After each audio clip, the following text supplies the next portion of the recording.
중세 카톨릭 교회에서는 그 천동설을 주장했습니다. 근데 그 이유가 여호수아 10장 14절에 보면은 그 여호수아가 그 아모리 족속과 싸우다가 이제 아직 다 적을 물리치지 않았는데 해가 뉘엿뉘엿 지니까 여호수아가 태양아 멈춰라 이렇게 이제 얘기를 하잖아요. 그러니까 이제 하나님께서 태양을 멈추기 위해서 그 아모리 족속을 다 물리쳤다라는 그 기록이 있습니다. 그래서 거기에 근거해서 만약에 지동설이 왔다면 지구야 멈춰라 이렇게 했겠지. 어떻게 태양아 멈춰라 이렇게 했겠냐. 그래서 이제 그걸 근거로 해서 이제 그 천동설을 카톨릭 교회에서는 주장하고 거기에 반대하는 사람들을 이렇게 핍박하고 또 죽이기도 하고 또 뭐 갈릴레이 같은 경우도 여러분 그 이야기를 잘 아시죠? 그렇게 이제 핍박을 했습니다.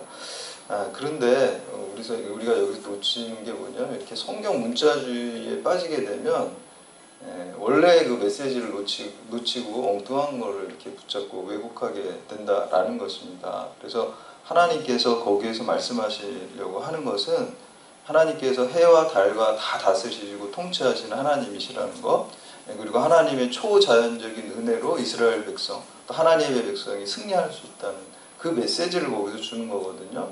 근데 이제 엉뚱한 걸 지금 붙잡고 하나님께서 말씀을 주실 때도요, 이 절대를 담는 그릇은 상대예요. 그러니까 하나님의 말씀은 영원하고 절대적인 말씀이죠.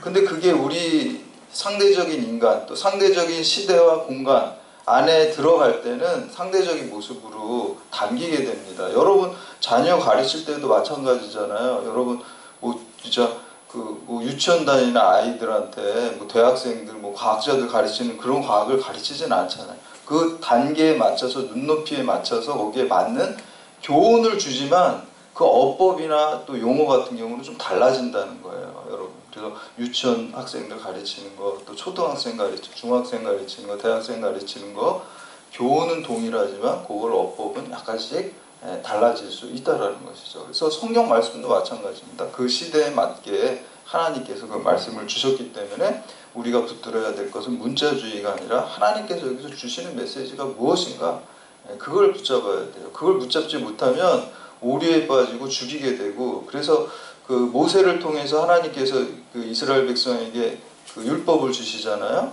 근데 이제 바리새인들이 율법의 정신과 메시지가 중요한 건데 그건 놓치고 문자주의에 빠져요. 그래서 이제 안식일법, 예수님하고도 우리 복음서에 보면은 안식일법 가지고 자꾸 그 바리새인들하고 부딪히는 거 나오죠. 그리고 예수님께서는 일부러 어기게 해가지고 병자 안진뱅이도 고치고 네 자리도 다 들고 가라 그러잖아요. 그거 안식일법 그 율법주의자들 바리새인들에 대해서 대적하는 거거든요. 사실은 뭐 율법주의자들 바리새인들은 뭐 자리를 들고 몇 미터 이상 가면은 돌로 쳐 죽였어요. 실제로 히브리 사람들의 사용법은 돌로 쳐 죽이는 거거든요. 실제로 그 안식일법을 근데 이제 안식일법이 원래 만들어진 정신은 죽이는 법이 아니라 하나님 사랑의 하나님이고 생명의 하나님 살리는 법이거든요. 원래 그 모세에게 주실 때 그 1차 독자들이 누굽니까? 그 성경 말씀에 히브리 노예들이거든요.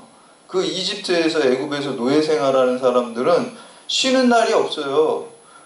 안식일이라는 개념조차가 없어요. 그냥 7일 다 일하는 거지. 짐승과 같이 그냥 인간 취급 못 받으면서 7일을 다 일하는 것이지 뭐 쉬는 날 그런 게 어디 있어요. 아무것도 없어요. 그러니까 그냥 죽을 때까지 혹사당하고, 그러니까 하나님께서 강제적으로 법을 주신 거예요.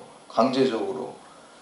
일주일에 하루는 꼭 쉬어. 나도 쉬었으니까 너희도 쉬어. 강제적으로 다 쉬게 만든 거예요. 그냥 쉬는 게 끝나는 게 아니죠. 우리는 그냥 몸만 쉬는 게 진짜 쉬는 게 아니죠. 진짜 안식은 뭐예요?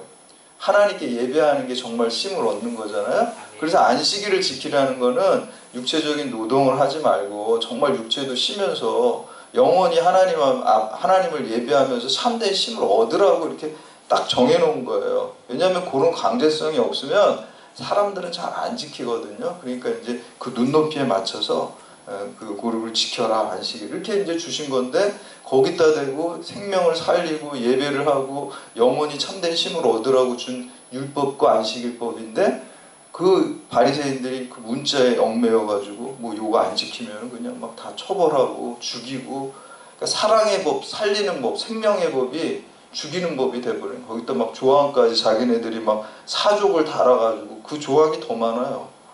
그렇게 해가지고 죽이는 법으로 율법주의가 그런 거예요. 요즘에 이슬람 같은 경우가 그런 거거든요. 사실 코란에 좋은 얘기가 많지만 거기 다 죽이는 법으로 율법주의에 빠지고 바리새인 같이 빠져가지고 사람을 죽이는 법을 만들어 버리는 거죠.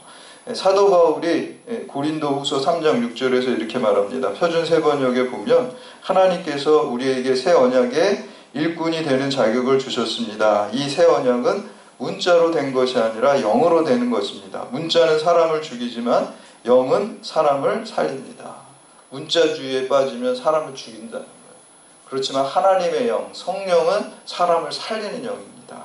지난 주간에 한 학생이, 우리 학생이 상담을 했어요. 요즘 그 학생이 상담 계속 하는데, 그래서 이제 상담을 했는데, 요번에 또 어떤 유튜브를 봤냐면, 어떤 유튜브를 보니까 여목사 제도를 가진 교단에서 빨리 나오라는 거예요. 거기는 배도한 교회이기 때문에 여자 목사 제도를 한 교회에 있으면 지옥 간다는 거예요. 그래서 그거 아무래도 내가 볼 때는 뭐 여자는 교회에서 잠잠하라, 뭐 고린도서에 나온 거 보고 그런 거 같다니까, 맞대, 목사님 그 말씀 맞대. 그거 근거로 여자는 사도 바울이 한 거잖아요, 교회에서. 요즘에 그렇게 했다가 그 사도 바울한테 이제 목사님 다른 교회 알아보세요 이렇게 할 거야 아마. 그럼 큰일 나요. 여성교회가 지금 힘이 제일 있는데 요즘에는 그렇게 얘기 안 했을 거예요, 사도 바울. 아까 말했죠. 시대적인 한계와 상황은 있다는 거죠. 영원한 말씀이 상대 안에. 여러분 그 교회에서 잠잠하라는 그 메시지의 핵심 교훈은 뭐냐면요. 표현은 그렇게 됐지만 교회가 질서를 갖고 움직이라는 거예요. 질서가 없으면 안 되거든요. 어느 단체든지 나라도 마찬가지고요. 교회도 마찬가지고 회사도 마찬가지고 어느 공동체든 질서가 있어야 되는 거예요. 물론 이제 그게 부당하고 불이한 거에 대해서는 우리가 뭐 불복종하고 뭐 그런 것들이 그 예외적인 항목이지만 기본적인 항목은 평상시에는 질서를 다 지켜야 돼요. 그래야지 하나님은 질서의 하나님, 교회 안에서 질서가 없어진, 그리고 사도 바울 당시에는 가부장적인 사회고 여자가 남성의 권위 아래에 있던 그런 시대였잖아요. 그런 한계가 있습니다. 근데 여러분 그 기독교보다 여성을 인권을 존중한 그 데가 아무 데도 없어요. 진짜 세계적으로 봐도요. 노예를 존중하고 여성을 존중했어요. 이 당시에는요, 그 오네시모노도 노예잖아요. 노예는 사람 취급 안 해요. 동물하고 같이 넣잖아요. 십계명에도 나오잖아요. 내 이웃의 것을 탐하지 말고, 뭐 소나 짐승이나 부인이나 노예 다 나오잖아요. 그러니까 사람이 아니에요. 사실은 이 당시의 관념으로.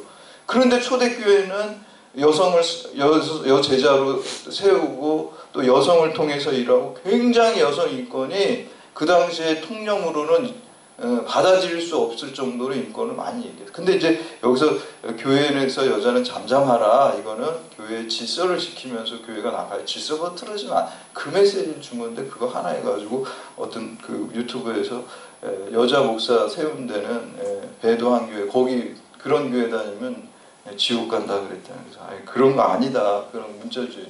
오늘 사도 바울이 한 말씀은요, 지난 시간에 우리가 죄가 더한 곳에 은혜가 넘친다. 이 말을 갖다가 또 문자주의에 또 빠져가지고 은혜 많이 받으려면 죄를 많이 져야지. 뭐 이렇게 또 착각을 할까봐, 오해할까봐 부연 설명을 한 거예요. 그래서 오늘 말씀 통해서 진정한 그리스도인이 무엇인지 우리가 몇 가지로 살펴보겠습니다. 첫 번째는 진정한 그리스도인은 하나님의 은혜로 사는 거예요. 근데 은혜를 좀 더 구체적으로 얘기하면 용서하는 은혜와 부어주시는 은혜가 있습니다. 용서하는 은혜가 있고 부어주시는 은혜를 가지고 우리가 살아가야 된다는 거예요.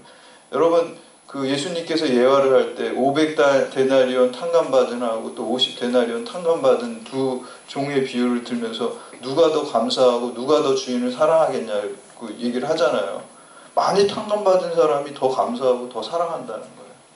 그렇다고 해서 그럼 죄를 많이 져서 용서 많이 받은 그런 의미가 아니라 사도 바울 같은 경우는 내가 죄인이라는 의식이 많은 사람이 더 은혜를 많이 받고 더 하나님을 사랑하게 된다라는 것입니다. 그래서 사도 바울이 뭐래요? 내가 죄인 중에 괴수다 그러잖아요. 그러니까 그런 사람 우리 뭐라 그래요? 성인이다, 성자다 그렇게 얘기를 하잖아요. 하나님이 내가 죄인이라는 의식을 많이 가진 사람이 하나님의 은혜에 더 감격할 수밖에 없다는 것이죠. 그래서 또 한 가지 여기 또 메시지는 죄를 이기지 못하는 은혜는 없다는 거예요. 우리가 아무리 큰 죄를 져도 하나님의 예수 그리스도의 십자가 은혜가 더 크기 때문에 우리가 죄 가운데 있어도 하나님 앞에 나아가고 용서받는 그 은혜를 사모해야 된다는 거예요. 여러분 누가복음 15장에 탕자의 비유가 나오죠. 그래서 그 둘째 아들이 다 탕진하고 나중에 이제 굶어 죽게 생겨가지고 내가 아버지 아들로 다시 삼아주셔야 할 양심상 그건 못하겠고 그래서 뭐야 그냥 종이라도 삼아달라고 그러고 이제 아버지 집에 가잖아요. 근데 아버지가 그렇게 안 하죠. 다 용서해 주죠. 그게 이제 용서받는 은혜입니다. 용서받는 은혜. 그러면 이제 그 다음에 아들은 어떻게 해야 돼요? 용서받은 탕자는 내가 은혜를 더 많이 받으려면 집 한번 또 나가야 되겠다. 이렇게 되면 안 되죠. 이제는 정말 내가 정신 차리고 이제 효자로 살아야겠다. 효자로 사는 방법이 뭘까? 아버지의 말씀대로 사는 거. 아버지의 뜻대로 순종하면서 살아야 되겠다. 마음을 바꾸게 돼요. 그럼 아까 처음에 내가 하나님 죄를 진 게 용서받은 은혜를 입었잖아요. 아버지.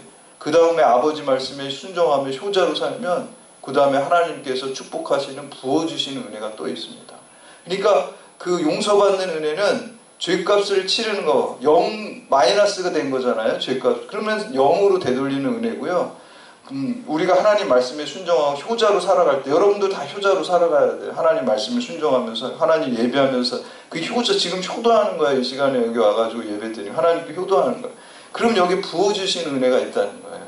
그래서 그 탕자가 이제 용서받은 은혜가 있고 만약에 거기서 이제 계속 하나님 그 아버지 말씀대로 순종하면서 아버지께 효도하면서 아버지 뜻을 살아가면서 살아갈 때 또 부어주시는 은혜가 있어요. 그거는 플러스의 은혜예요. 그래서 용서받는 은혜는 0점으로 돌리는 내가 마이너스 인생에서 죄를 탕감받고 죄를 용서받고 0으로 그 다음에 내가 하나님께서 또 부어주시는 은혜 순종할 때 효도할 때 그게 있게 되는 것입니다. 예전에 TV에 제가 이렇게 보니까 어떤 그 금융 전문가가 자기가 빚이 있는데 적금 드는 사람이 제일 한심한 사람이라는 거예요. 내가 1억 모아야지 그렇게 생각하고 그 이자 뭐 이렇게 계산해요. 왜냐하면 그 은행에서 빚진 사람들한테 주는 그 이자가 훨씬 더 세다는 거예요. 우리가 뭐 적금 들어서 받는 이자율보다. 그러니까 무조건 그 컨설턴트인데 금융 그 전문가인데 빚부터 먼저 다 갚으라는 거예요. 그 이자가 더 높다는 거예요. 무조건 빚을 먼저 다 갚은 다음에 그리고 나서 돈을 모으라고 이제 그렇게 충고하는 걸 우리가 봤습니다.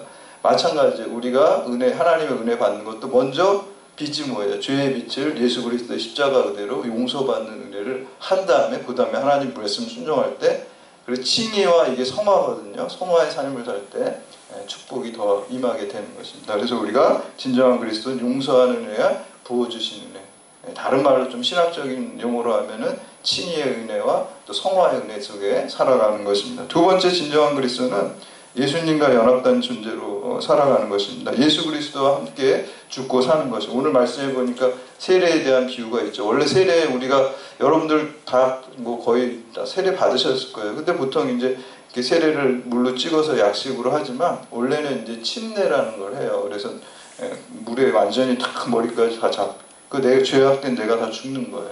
그리고 예수 그리스도의 십자가와 함께 내가 죽는 거죠. 그리고 다시 탁 나올 때 예수 그리스도와 새 생명으로 중생하는 거, 새로 나고 거듭나서 새 생명으로 다시 여러분 태어나는 거예요. 그래서 우리가 일생의 세례는 딱 한 번 받지만 세례의 의미는 우리가 매 순간 간직하고 살아야 돼요. 그래서 우리가 십자가 바라보고 세례의 의미를 새기고 살아갈 때 항상 기뻐할 수 있고 범사에 감사할 수 있고 쉬지 말고 기도할 수 있는 거예요. 그걸 할 수 없지만 우리가 우리 힘으로 할 수 없지만 주님 십자가 바라보고 세례의 의미 내가 예수 안에서 새로 죽고 태어난다는 걸 깨닫게 되면 그거를 할 수가 있는 거죠. 그래서 여기서 여러분들이 이렇게 예배 드리는 것도 날마다 내 안에서 여러분 죄악된 자아가 살아나는 거를 예배를 통해서 죽이는 거예요. 구약의 제사도 사실 짐승을 죽이는 게 짐승이 죽는 게 아니라 내 죄악된 나를 대신해서 짐승을 죽이는 거잖아요. 근데 우리가 이제는 구약의 제사는 안 드리죠. 이제 예배 드리는데 예수 그리스도 십자가 바라보면서 이 시간에 여러분의 죄악된 자아가 날마다 죽는 거예요. 그래서 사실 우리가 예배는 자아의 장례식을 여러분 하는 거예요. 그래서 경찰대학교라고 써붙였는데 경찰대학 장례식장. 사실 여기 장례식장이에요. 여기서 죽는 거잖아요. 죄악된 내가 오셔서 매일매일 죽는 거예요. 예배 드리면서 죽는 거예요. 죽고 끝나는 게 아닙니다. 예수 생명으로 새로 태어나서 나가시는 거예요. 그래서 여기서 자아가 죽는 것입니다. 그래서 내가 예수 안에서 죽고 예수 안에서 새 생명으로 태어나는 것이 진정한 그리스도. 세 번째는 진정한 그리스도는 오직 성령의 능력으로만 죄를 이기는 것입니다. 우리가 신앙생활 오래 한 분도 이 죄에 대한 심각성은 잘 깨닫지 못하고 의식하지 못하는 경우가 있어요. 뭐 이렇게 믿음 생활에서 내가 그냥 축복받는다 뭐 이런 생각만 하거나 기도하는 내용들도 다 사실 그러한 내용이 대부분인데, 사실 우리가 기도할 때 십자가 먼저 바라보면서 기도해야 돼요. 내 죄가 저 십자가로 해결되었구나, 감사하죠, 기쁘죠, 하나님 사랑합니다, 이 말 감사합니다, 이 말이 먼저 나와야 돼요. 그런 다음에 이제 그 은혜를, 또 하나님의 뜻을 내가 효도하기 위해서, 부어주신 은혜를 감당하기 위해서 내가 구하는 것들이 이렇게 순차적으로 나와야지 그것이 바른 신앙생활이고 바른 기도입니다. 근데 이 죄라는 것에 대해서 우리가 무관심한 경우가 많은데, 성경 보면 다 죄의 문제 해결하는 거예요. 십자가도 죄의 문제 해결하는 거예요. 창세기는 죄 때문에, 인간이 원죄 때문에 그 신라곤한 게 나오고요. 요한계시록 가면은 이제 우리가 십자가의 능력으로 구원받고 나중에 다시 그 죄의 문제가 해결되고 완전해져서 우리가 다시 복락원하는 게 나오니까, 그러니까 죄에서 시작해서 죄를 해결하는 걸로 끝나는 게 성경 전체인 것입니다. 그래서 우리가 죄의 문제가 그렇게 심각하고, 만약에 우리 죄의 문제가 없었다면 주님께서 십자가에서 죽으실 이유도 없어요. 그래서 우리가 이 그리스도인은 근데 이 죄의 문제를 성령의 능력으로만 이길 수 있어요. 우리가 예수 믿었지만 여러분 또 마음속에 죄도 짓고 행함으로도 또 죄를 짓게 되잖아요. 근데 우리 힘으로 안 된다는 거예요. 로마서 계속 그거 얘기하는, 성령의 능력으로만 된다는 거예요. 요번에 이제 뭐 제가 기사에 보니까 뭐 법정 스님 뭐 10년 10주기가 돼가지고 뭐 행사한다고 뭐 이렇게 기사 뭐 나온 거 제가 봤는데, 불교에서는요 이 죄의 문제를 스스로 수행해서 해결하는 거예요. 내가 하려고 그러는 거예요. 근데 그거 안 됩니다. 그렇게 해서 해결 안 돼요. 옛날에 성철 스님도 죽으실 때 그랬잖아요. 내가 평생 죽은 죄가 뭐 수미산처럼 많다, 죄밖에 없다고 그러고, 뭐 나는 지옥 간다고 그러고, 자기가 아무리 그렇게 수행을 열심히 최고로 한 사람 중에 하나인데도 내가 죄밖에 없고 죄인이라는 그 고백을 한다는 거예요. 여러분, 우리 힘으로 안 된다는 거예요. 우리가 물컵이 있잖아요. 물컵에 뭐 빈 컵이 있으면은 거기에 공기가 이렇게 지금 있잖아요. 컵에. 근데 이 공기를 없애는 방법이 뭐예요? 우리가 손으로 막 없애면 이게 없어질까요? 불교가 그렇게 하는 거예요. 손으로 막 없애면은 조금 없어지겠지만 또 공기는 들어오는 거죠. 없애는 방법 간단합니다. 물 부으면 끝나요. 윤성이가 아는 것 같아요. 물을 부으면 거예요. 성령의 생수를 그냥 우리 속에다 부어버리면 우리 마음의 죄악이 도망가는 것이지, 그래서 우리가 십자가 바라보면 되는 겁니다. 십자가 바라보고 성령의 도우심을 간구하면 우리 죄악이 물러나는 것이죠. 마지막으로 네 번째는 진정한 그리스도는 의의 병기가 되는 사람입니다. 우리 13절 말씀 함께 봉독합니다. 13절 시작. 또한 너희 자체를 불의의 무기로 죄에게 내주지 말고 오직 너희 자신을 죽이는 자 가운데서 다시 살아난 자 같이 하나님께 드리며 너희 지체를 의의 무기로 하나님께 드리라. 아멘. 우리는요 의의 무기 아니면은 악의 무기, 악의 병기, 사탄의 병기, 주님의 일꾼 아니면은 사탄의 일꾼. 목사님 중간에 있겠죠. 자아라. 자, 우리의 예수님과 무관한 자아는 죄악된 자아예요. 둘 중에 하나예요. 우리 논리학에서도 뭐 이렇게 배중률이라는 게 있어요. 그게 뭐냐면은 뭐 이게 뭐 찬양집이거나 아니거나 둘 중에 하나죠. 중간은 없잖아요. 그런 거예요. 우리도 의의 병기거나 악의 병기 둘 중에 하나지 중간이 없어요. 우리가 예수 안에 있든지 예수 밖에 있든지 둘 중에 하나지 중간은 없어요. 중간지대는 없어요. 중간지대라고 자꾸 이렇게 유혹하고 합리화시키는 거는요, 그거 사탄이 주는 거예요. 예수 밖에 있으면은 다 그건 죄악된 거거든요, 사실. 우리 인간의 그 타락되어 있기 때문에 예수님 밖에 있는 건 죄악돼 있는 것입니다. 그래서 우리가 늘 기도하면서 주님 안에, 예수님 안에 거하고, 또 아까 말한 것처럼 성령의 능력으로 죄를 이기고, 또 늘 주님 십자가를 24시간 365일 바라보면서 항상 기뻐하고, 또 쉬지 말고 기도하고 범사에 감사하면서 여러분 통해 하나님께서 계획하신 일에 순종하고 효도하고 또 하나님의 뜻을 이루시는 여러분들 다 되시기를 주님의 이름으로 축원합니다. 아멘.